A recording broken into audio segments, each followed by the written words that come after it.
Hi, it's Lori Hines with A Taste of Israel. Welcome back to my kitchen. It's been a while since I've cooked for you. I've been really busy with summer camp, but that season is over and now we're going into a new season. We're going into the fall. It's September 2018, a week before a very special series of holidays known as the Lord's Feast, or the biblical holidays, the biblical holy days. They have significant meaning, and there are foods that are associated with each one. And I'm going to be sharing two recipes with you today that are perfect for these biblical feasts and festivals. The first one is Rosh Hashanah.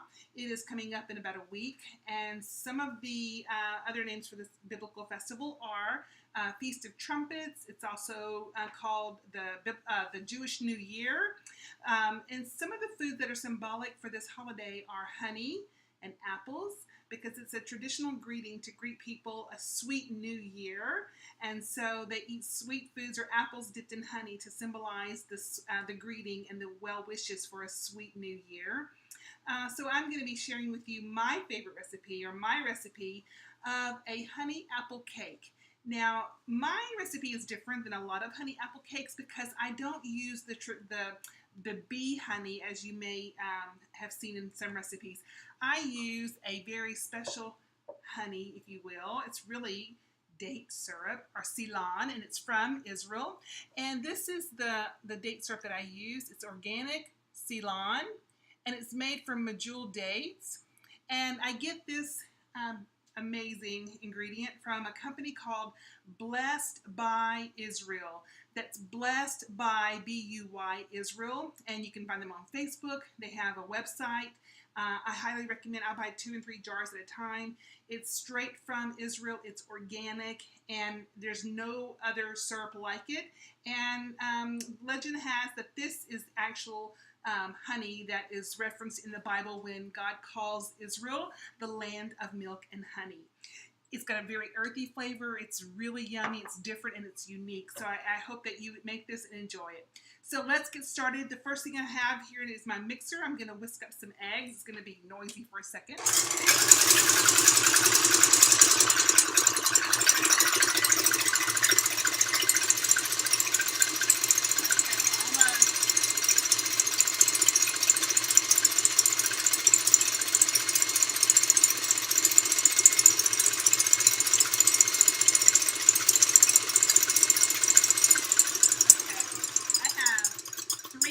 In my mixer, and I just wanted to whisk them until they're frothy. And next I'm going to add this amazing Ceylon, or date syrup, date honey.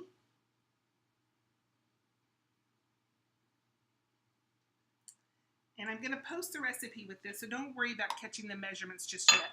Then I'm going to add white sugar, brown sugar,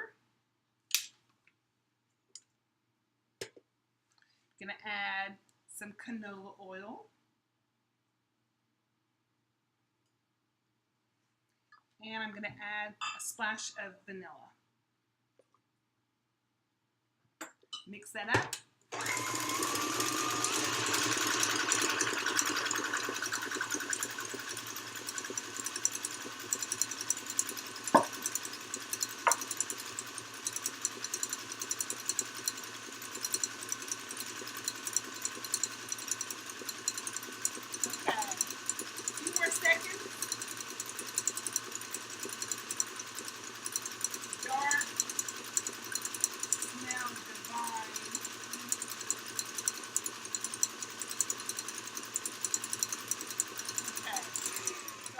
Liquid ingredients together. And in our cooking classes at Cook, Learn, Grow, we always teach the kids to do the liquid first, and then the dry ingredients, and then incorporate them, and to watch the magic happen. So they always love doing that. Next, I'm going to add my dry ingredients. I'm going to add flour. I'm going to grab a spatula. Flour, just all-purpose, unbleached flour. And this little bowl is full of spices: cinnamon, nutmeg, allspice, baking powder, baking soda, and a little bit of salt. You don't want to whisk this part fast because the flour has gluten in it, and if you overbeat it, it's going to be tough. And you want a tender cake, a moist, dense, tender bundt cake. So you mix just until it's incorporated. And I'm going to get my apples ready because that's next.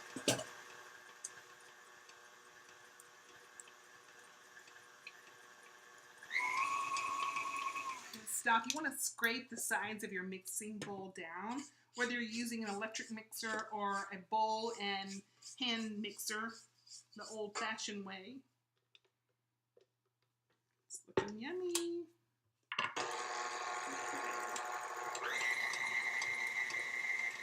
I think it's good. The last ingredient is the apples. So I have used 4 Granny Smith apples, and I've chopped them into little cubes. I don't know if you can see this, just bite-sized cubes. And I've got them soaking in a bowl of lemon water so they won't brown while I get everything else prepped. You can do this ahead of time. And you can also shred your apples. Some people shred their apples like in our food processor. I just like the texture of a small little bite size. When I bite into the cake, I really want to taste the apple. And so you can do that just like this, or you can shred it. It's whatever you want. It's your cake. Speaking of cake, the reason I really want to share this with you also, not only because of the symbolic ingredients of honey and apples and the meaning that carries for this particular biblical holiday, is I think the world needs more cake. We need more cake, and cake makes you happy. So life should be happy and full of joy. And so cake, when you're having a down day, make a cake. It'll make you smile. You cannot not smile when you're making or eating cake. So make and eat cake. I think that heaven is going to be full of cake. Chocolate cake too. Okay, so I have my apples added, and I'm going to take the whisk off my stand mixer. You can see this is the batter. And I'm going to take it to the finish line with just my spatula and my hand. I'm going to fold in the apples. You could also put walnuts in your in this cake, in your apple honey cake if you would like. I may actually have some. I have a few walnuts over there staring back at me. This is the thing about being a chef or a cook. For the most part, you can add whatever you want. This is just the recipe is just a guide. And that makes it even more interesting if you put some nuts in it. Walnuts are a really great combination with apples. I think I am going to stop and add some.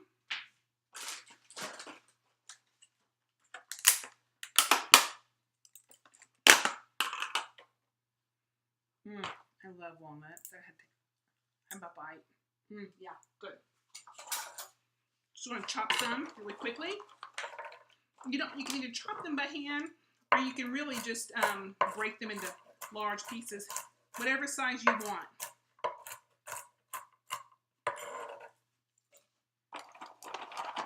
Chefs are kind of quirky like this. We change our mind on the fly sometimes, depending on our mood, what we have on hand.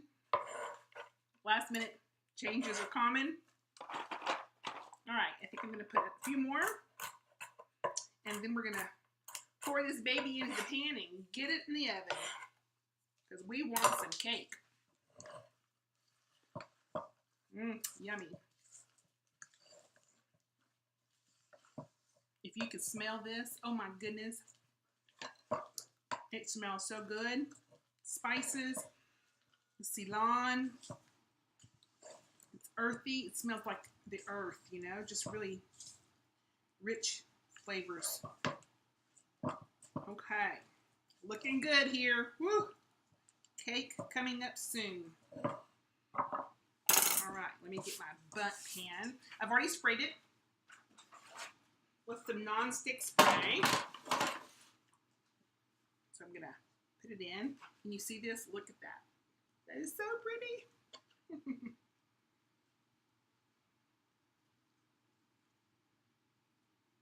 It's gonna be nice and rich, but not overly sweet. It's gonna be perfect. Make this for your loved ones, your friends, for your kids' teachers. Spread the love, people. Spread the love. You got to put love into your food. That's what I tell my students at Cook, Learn, Grow. I always tell them, you have to put love in your food. If you don't, if you're angry, you try to cook, or if you're upset and you try to cook, your food's going to taste bitter. So don't do that. Spread the love. Put love and joy, goodness and kindness into your food. Okay, I think I've got most of that out. You want to shake it around the batter and try to get it as even as you can. Bang it, make some noise so it can get all of the air bubbles, if there were any, out. Pop in the oven for like almost an hour, and then we're going to make a glaze to go on top of it, and we're going to have cake. We're going to have apple honey cake with Israeli date syrup and Granny Smith apples and some fresh walnuts. Perfect for Rosh Hashanah or the new year. Okay, I'll be back. Stay tuned for more. Okay, so my cake is done and it turned out really nicely. Look at this. Isn't it beautiful? So pretty. So now it's time to add frost or a glaze on it. So my glaze is super easy. It's 3 ingredients. It's powdered sugar, it's heavy whipping cream, and clear vanilla.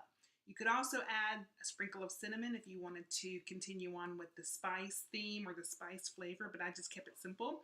And after I mixed it up in a mixing bowl, I took a Ziploc baggie and I put it into a glass.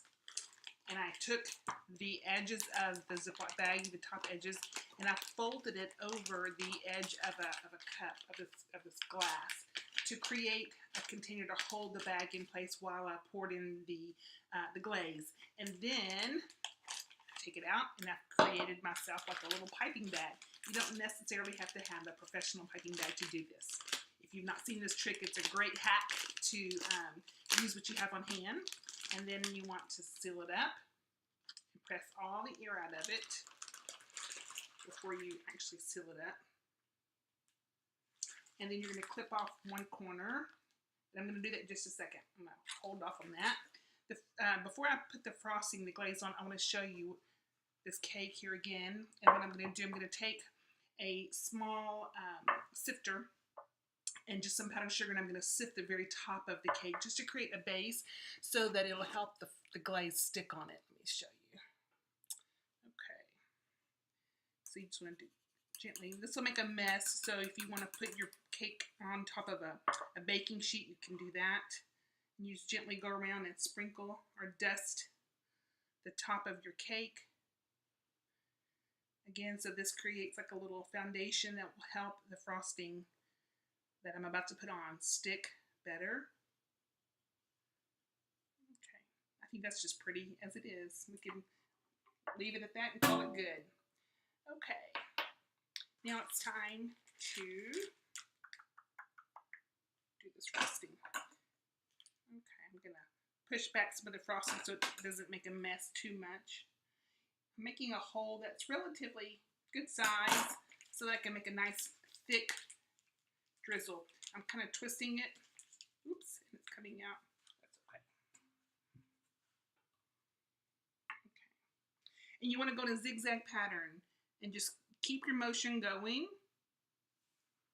Don't stop. It just goes better.